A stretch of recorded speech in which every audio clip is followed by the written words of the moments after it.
Kenapa bisa sesuatu terjadi? Kenapa makhluk hidup berperilaku seperti itu? Setiap pertanyaan punya jawabannya sendiri. Dari hal kecil hingga yang besar, selalu ada alasan di baliknya. Kenapa bisa terjadi? Bagaimana cara hidup terbentuk? Dan apa maknanya bagi kita?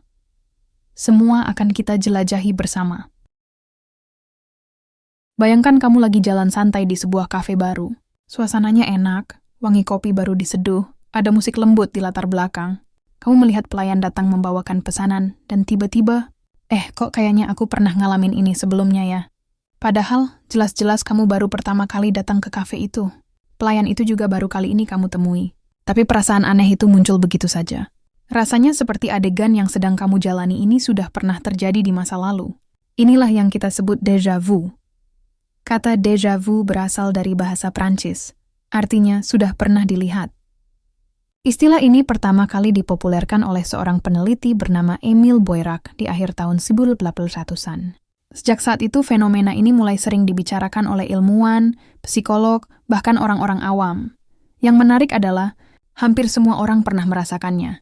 Déjà vu bukan hal langka. Faktanya, sebagian besar manusia di dunia pernah mengalami momen seperti ini setidaknya sekali dalam hidupnya. Dan ketika déjà vu terjadi, rasanya begitu kuat, begitu nyata, sampai kita bertanya-tanya, apakah aku punya kemampuan khusus? Apakah ini pertanda aku bisa melihat masa depan? Tapi tenang dulu. Déjà vu bukan tentang ramalan atau kekuatan gaib.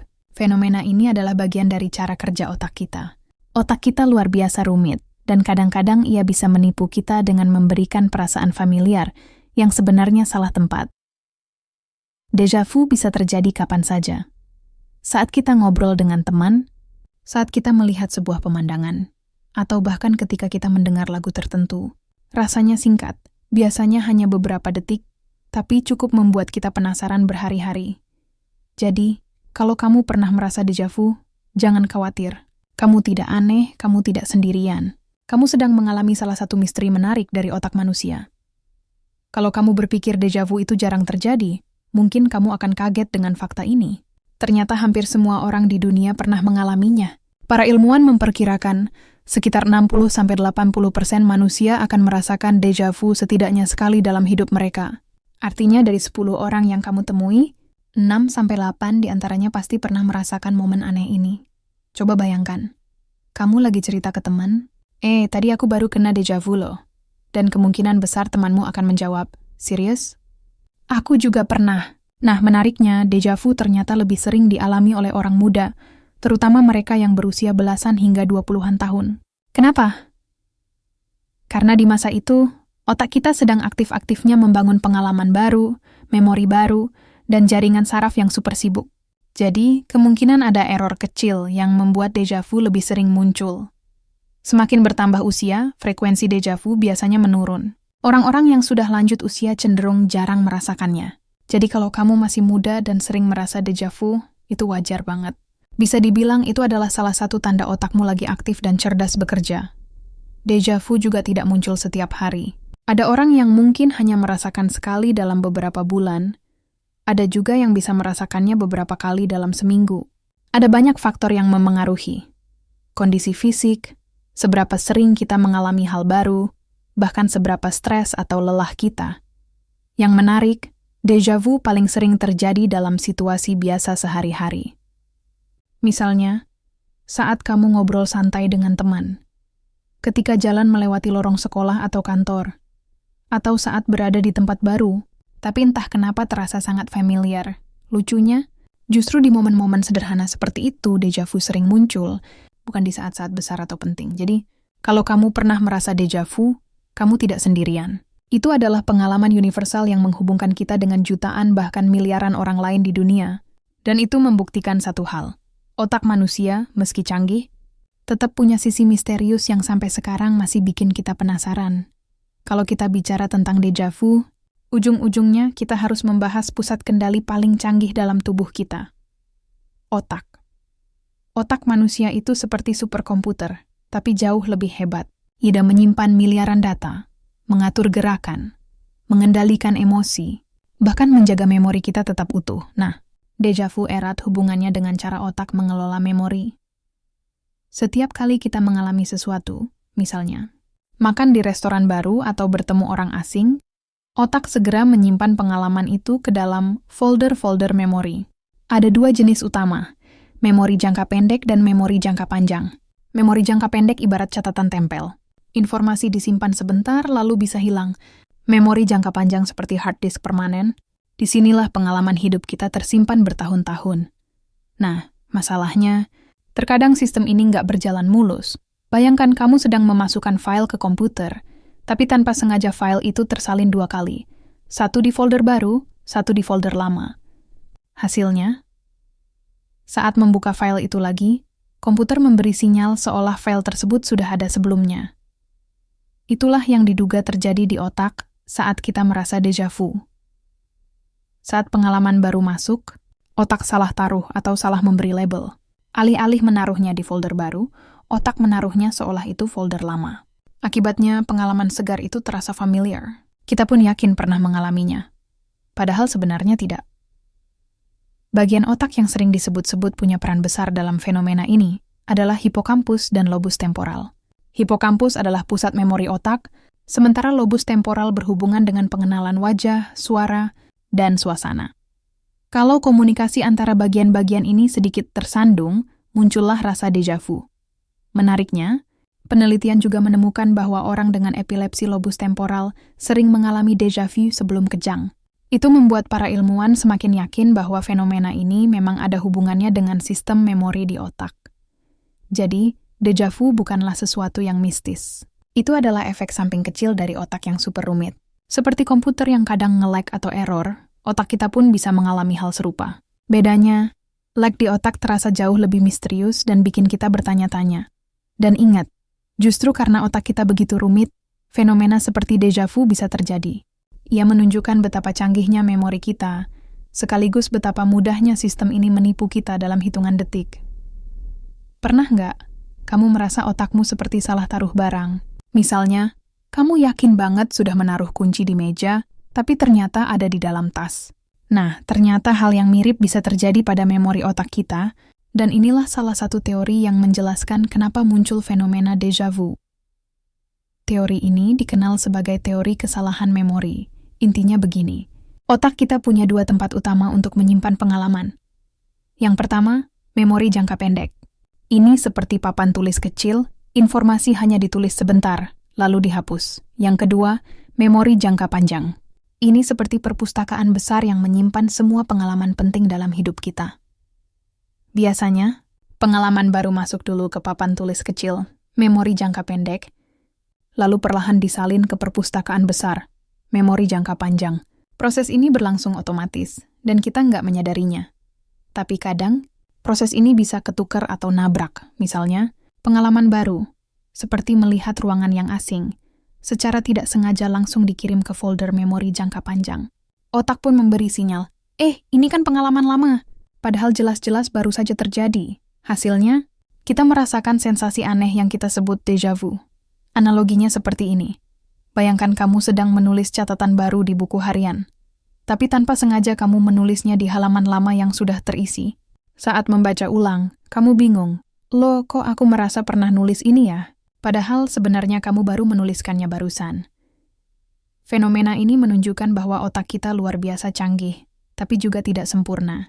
Sistem memori bekerja begitu cepat, sampai-sampai error kecil bisa menipu kita.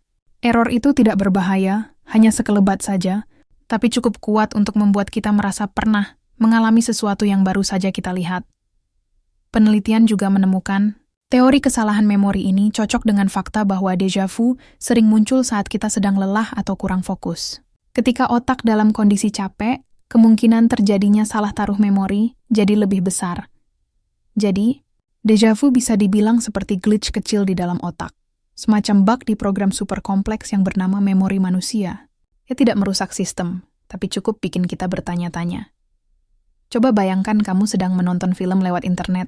Kalau koneksi lancar, gambar dan suara berjalan mulus bersamaan. Tapi kalau jaringan terganggu, gambarnya bisa muncul duluan sementara suaranya menyusul belakangan. Hasilnya, film terasa aneh dan tidak sinkron. Nah, hal serupa juga bisa terjadi di otak kita. Inilah yang disebut dengan teori dua jalur otak dalam menjelaskan déjà vu. Otak kita memproses informasi lewat banyak jalur. Misalnya, ketika kamu melihat sebuah ruangan, informasi itu tidak hanya ditangkap oleh mata. Otak juga memproses suasana, suara, bahkan bau di ruangan itu. Semua jalur informasi itu seharusnya tiba di pusat pemrosesan otak secara bersamaan, sehingga kamu sadar, oke, ini pengalaman baru. Tapi kadang, jalur ini tidak datang bersamaan. Ada satu jalur yang lebih cepat sampai, sementara jalur lain sedikit terlambat. Misalnya, otak bagian penglihatan sudah mengirim sinyal duluan, tapi jalur yang memproses suasana ruangan baru sampai sepersekian detik kemudian. Ketika jalur yang terlambat itu akhirnya sampai, otak langsung mengira, aku pernah mengalami ini sebelumnya. Padahal kenyataannya, itu baru saja diproses. Itu sebabnya déjà vu sering terasa sangat nyata, meski sebenarnya hanya ketidaksinkronan kecil di dalam otak. Seolah otak kita memainkan trik waktu, membuat pengalaman yang benar-benar baru terasa seperti pengulangan dari masa lalu. Analogi mudahnya, ini seperti menonton video dengan delay. Bayangkan kamu sedang Zoom meeting, lalu suaramu delay setengah detik dari gambarnya. Ketika akhirnya nyambung lagi, rasanya seperti pernah dengar sebelumnya.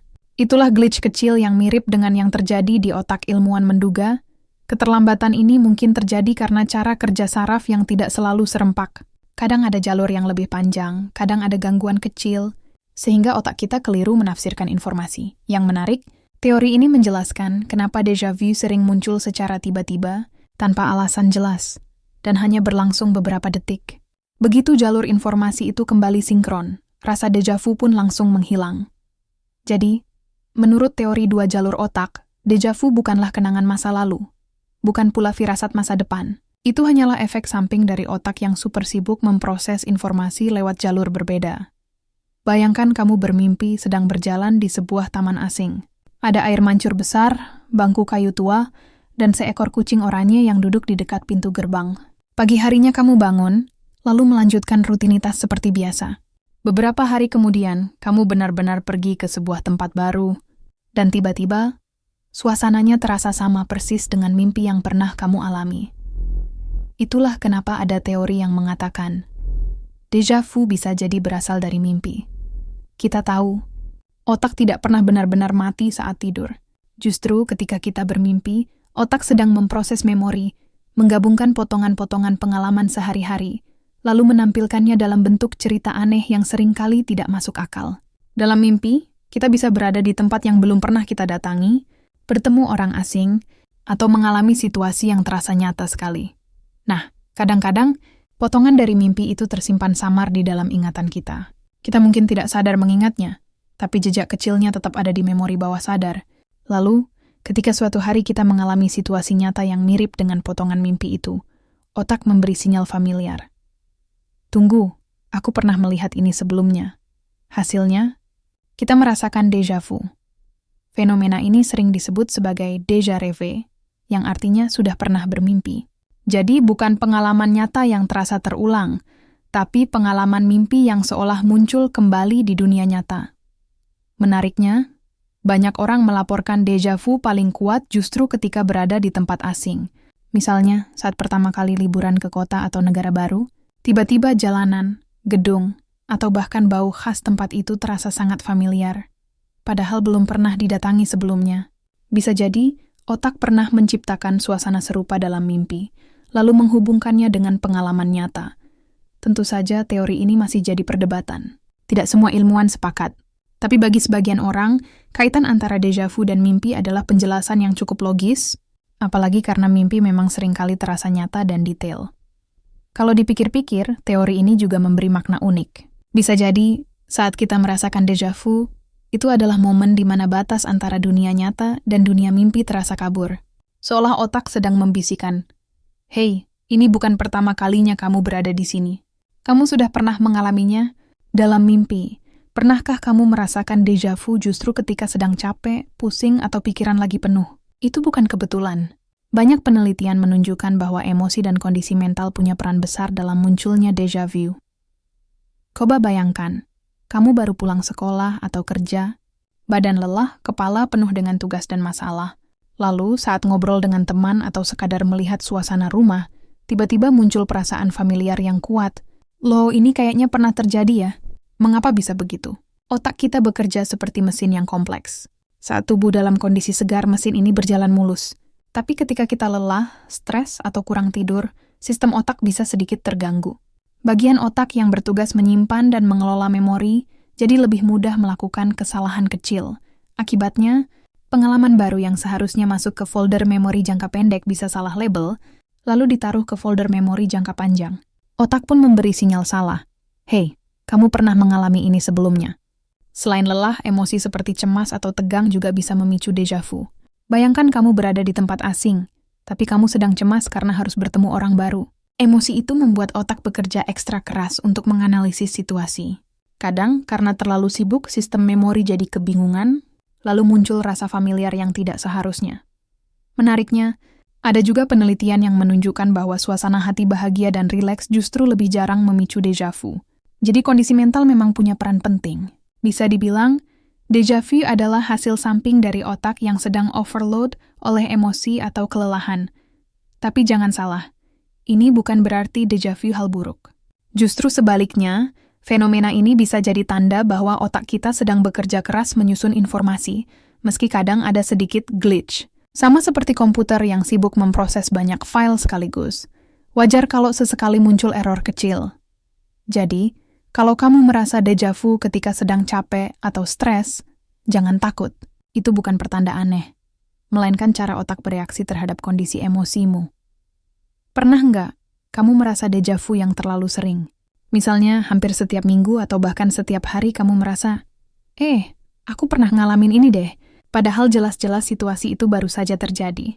Nah, kalau itu sampai terlalu sering, ada kemungkinan ada sesuatu yang menarik, atau bahkan serius, yang terjadi di otak kita.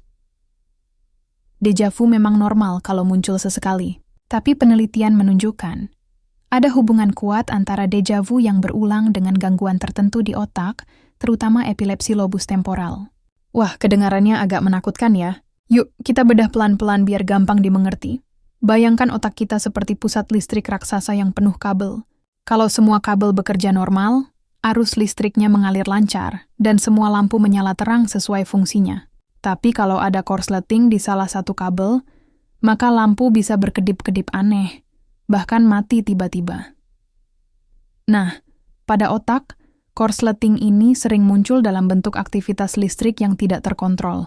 Dan ketika korsleting terjadi di area tertentu, misalnya di bagian lobus temporal, area otak yang mengatur ingatan dan perasaan, maka salah satu gejalanya bisa berupa déjà vu yang sangat kuat dan berulang. Orang dengan epilepsi lobus temporal kadang merasakan déjà vu seperti sebuah sinyal, peringatan sebelum serangan kejang dimulai.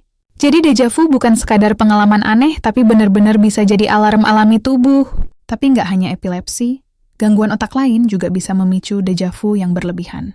Misalnya, orang dengan migrain aura, yaitu sakit kepala hebat yang sering disertai sensasi aneh seperti melihat kilatan cahaya, bisa juga mengalami déjà vu. Ada juga laporan orang yang mengalami déjà vu lebih sering ketika sedang stres berat atau kurang tidur, karena kondisi ini memengaruhi keseimbangan otak kita. Bayangkan otak seperti hard disk komputer. Kalau hard disk sehat, file bisa diakses dengan mulus. Tapi kalau ada sektor yang rusak, kadang file terbaca 2 kali atau sistem jadi error. Déjà vu berulang bisa jadi tanda otak sedang mengalami error kecil di bagian memorinya. Menariknya, para ilmuwan juga menggunakan MRI otak untuk mempelajari fenomena ini. Mereka menemukan bahwa pada orang dengan déjà vu berulang, seringkali ada aktivitas tak biasa di hipokampus, bagian otak yang berfungsi menyimpan memori baru. Jadi, déjà vu bisa menjadi jendela kecil yang mengintip kondisi kesehatan otak kita. Nah, apakah berarti kalau kita sering déjà vu, pasti ada gangguan otak? Belum tentu. Déjà vu sesekali normal banget. Apalagi kalau kita lagi capek, stres, atau kurang tidur. Tapi kalau sampai déjà vu terasa terlalu sering, intens, atau bikin bingung, mungkin itu sinyal dari tubuh untuk memeriksakan diri ke dokter. Bayangkan kamu sedang berjalan sendirian di jalanan yang sepi. Angin sore berhembus dan tiba-tiba kamu merasa, aku pernah ada di sini sebelumnya. Padahal jelas-jelas baru pertama kali kamu lewat jalan itu. Rasanya agak misterius ya. Nah, disinilah psikologi ikut bermain. Déjà vu ternyata tidak hanya soal otak dan memori, tapi juga punya hubungan kuat dengan emosi kita. Psikolog percaya bahwa emosi punya peran penting dalam pengalaman deja vu. Misalnya, deja vu sering muncul ketika kita sedang dalam kondisi tenang, melamun, atau bahkan sedikit cemas. Seolah-olah otak kita sedang longgar, dan tiba-tiba ada celah yang membuat memori salah tersimpan. Coba bayangkan lagi. Kamu duduk di kafe, menikmati secangkir kopi. Musik pelan mengalun, aroma kopi memenuhi ruangan. Lalu, klik! Kamu merasa sudah pernah mengalami momen itu. Mungkin bukan tempatnya yang terasa familiar, tapi suasananya, emosi damai, hangat, dan sedikit nostalgia yang memicu perasaan deja vu. Di sisi lain, psikologi juga melihat deja vu sebagai semacam cermin batin. Artinya, deja vu bisa muncul ketika otak sedang berusaha memahami pengalaman baru dengan membandingkannya dengan perasaan lama. Jadi bukan cuma gambarnya yang terasa sama, tapi juga mood atau suasana hatinya. Misalnya, kamu pernah bahagia saat bermain dengan teman masa kecil. Bertahun-tahun kemudian, kamu merasa deja vu saat tertawa dengan teman kuliah. Bukan karena tempatnya sama, tapi karena emosinya mirip. Tawa lepas, rasa kebersamaan, dan suasana akrab. Otak pun seolah bilang, "Hei, ini pernah terjadi sebelumnya." Beberapa psikolog bahkan berpendapat bahwa deja vu adalah tanda bahwa kita sedang mencoba memahami diri sendiri. Kenapa? Karena deja vu bisa memunculkan rasa penasaran, bingung, bahkan kagum. Emosi-emosi ini membuat kita lebih sadar akan pengalaman yang sedang dijalani. Menariknya, ada orang yang merasa deja vu membuat mereka lebih percaya diri. Mereka berpikir, "Oh, aku seperti sudah tahu apa yang akan terjadi." Sementara yang lain justru merasa agak takut, karena deja vu mengingatkan mereka bahwa otak bisa menipu dengan cara yang tidak disadari. Dari sisi psikologi, deja vu bisa dianggap sebagai pertemuan antara memori dan perasaan. Otak menyimpan potongan gambar, suara, dan emosi dari masa lalu. Ketika ada pengalaman baru yang punya pola mirip, meskipun hanya sedikit, otak langsung menghubungkannya. Jadilah deja vu, perasaan familiar yang membuat kita berhenti sejenak dan berpikir, kenapa bisa ya? Tapi ada hal lain yang menarik. Deja vu juga bisa muncul lebih sering pada orang yang suka berimajinasi, kreatif, atau introspektif. Mereka yang sering menyelam ke dalam pikiran dan emosinya sendiri, ternyata lebih mudah merasakan momen-momen aneh seperti deja vu. Jadi, bisa dibilang deja vu adalah jendela psikologis yang memperlihatkan bagaimana pikiran dan perasaan kita saling terhubung. Ia bukan hanya soal memori otak, tapi juga soal bagaimana emosi memberi warna pada pengalaman kita sehari-hari. Sejak zaman dulu, manusia selalu penasaran dengan hal-hal misterius yang terjadi di dalam dirinya. Salah satunya tentu saja, deja vu. Kalau di bab-bab sebelumnya kita sudah membahasnya dari sisi sains, otak, dan psikologi, kali ini kita akan menelusuri sisi lain. Bagaimana manusia dari berbagai budaya dan pemikiran filosofi melihat fenomena aneh ini.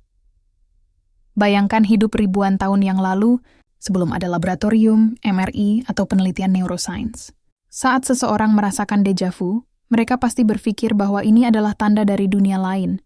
Bagi sebagian budaya, deja vu dianggap sebagai bukti bahwa manusia pernah hidup sebelumnya, sebuah reinkarnasi. Misalnya, dalam tradisi Hindu dan Buddha, ada keyakinan bahwa jiwa kita mengalami banyak kehidupan. Jadi, ketika kita merasa deja vu, sebagian orang percaya itu adalah potongan memori dari kehidupan yang lampau.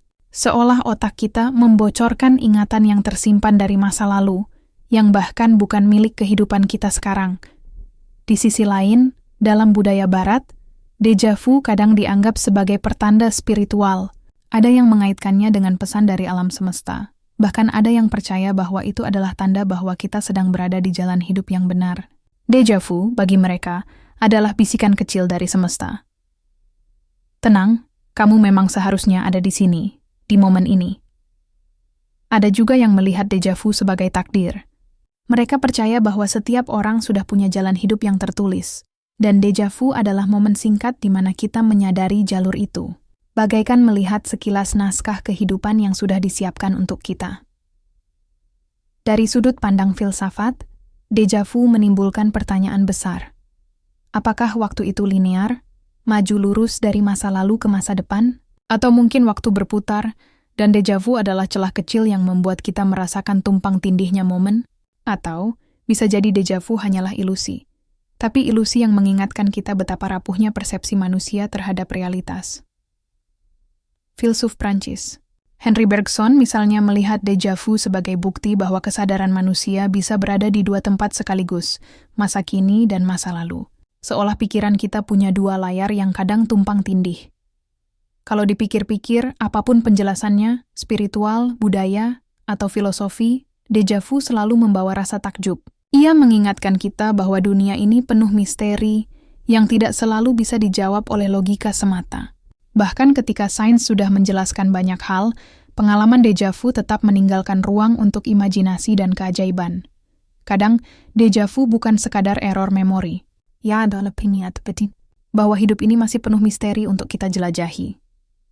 Déjà vu tidak hanya soal otak dan sains, tapi juga soal cara manusia memberi makna pada pengalamannya. Dari reinkarnasi, pertanda takdir, hingga renungan filosofis tentang waktu, semua memperlihatkan satu hal. Déjà vu adalah pengalaman kecil yang membuka pintu menuju pertanyaan besar tentang hidup, diri, dan semesta.